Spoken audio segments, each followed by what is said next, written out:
Tengan muy buenos días, somos estudiantes de la Universidad Privada Antonio Orrego de la Facultad de Ingeniería y del Programa de Estudios de Ingeniería Civil, pertenecientes al curso de Topografía General 1 con el docente Velázquez Díaz Gilberto Anaximandro.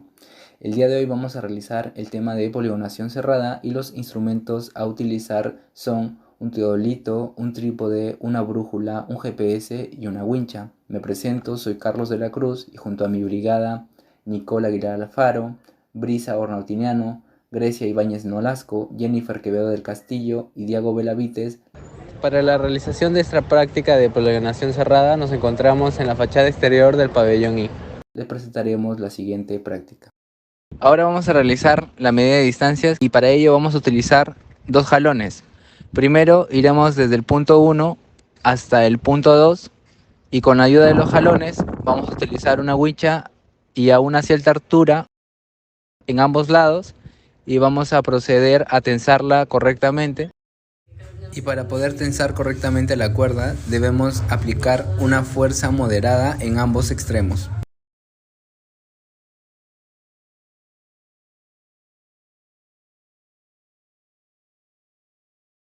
Y con la ayuda de un nivel circular vamos a utilizarlo para que quede correctamente nivelado. Procederemos a hacer lo mismo con la estación 2 hacia la estación 3.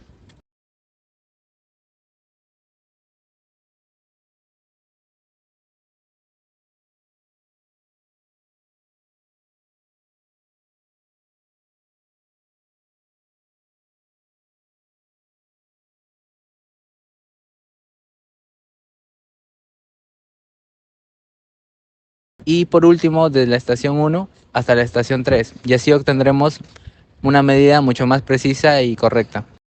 Cabe recalcar que para obtener medidas mucho más precisas se tienen que realizar las medidas por lo menos 4 veces y así obtener un promedio y obtener una medida mucho más exacta.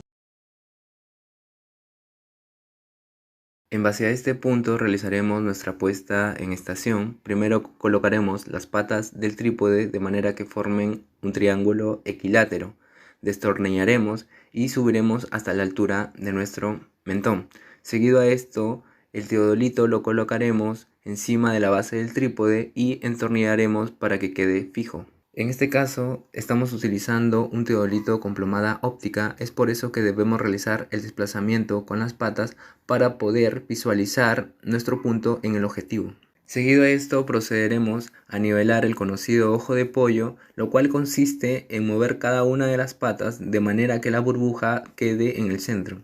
También haremos lo propio con el nivel tubular, moviendo las tuercas hacia adentro o hacia afuera según lo requiera, de manera que la burbuja quede en el centro.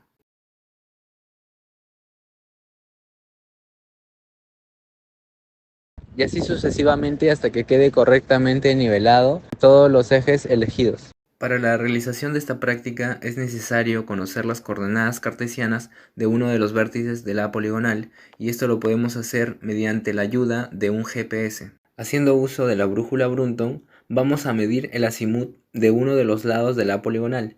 De preferencia lo haremos con el primer vértice. Ahora vamos a realizar la medida de nuestros ángulos interiores y para ello vamos a ubicarnos en la estación 1 y vamos a presionar la tecla Offset para poder tener una puesta en ceros. Vamos a ubicar como nuestro objetivo a la estación 2 que se va a desplazar hasta la estación 3.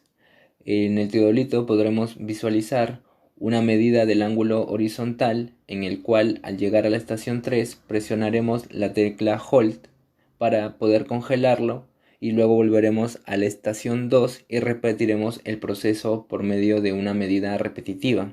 Esto lo haremos de manera que obtengamos 4 resultados y así poder dividir el ángulo acumulado y el número de mediciones vistas para obtener un promedio y por consecuencia ser mucho más precisos. Ahora vamos a realizar nuestra puesta en estación en el punto número 2, donde vamos a realizar el mismo procedimiento. Vamos a ir desde la estación número 1 hasta la estación número 3 para medir su ángulo horizontal de manera repetitiva, presionando la tecla Hold y las iremos anotando en nuestra libreta de campo. Para finalizar, nos ubicaremos en el punto número 3 ya establecido y realizaremos la puesta en estación. En este caso vamos a hallar la medida del ángulo horizontal desde la estación número 2 hasta la estación número 1 y lo haremos de manera repetitiva como en cada uno de los casos anteriores.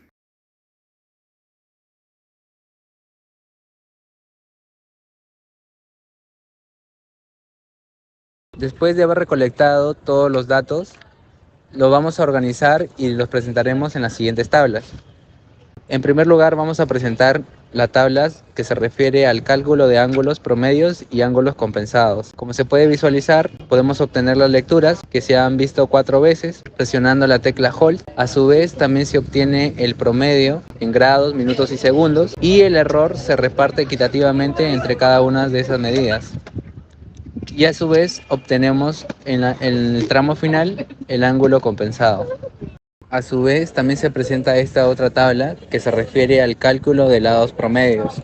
Como se puede visualizar, aquellas que va de estación a estación, y se presenta la medición por lo menos 4 veces para poder obtener una medida mucho más exacta, como se puede visualizar en la imagen. Por último, se presentará la tabla del cálculo del azimut y rumbos, en lo cual básicamente consiste en poner los datos obtenidos del azimut y realizar la fórmula necesaria para poder convertirlo y así obtener el rumbo.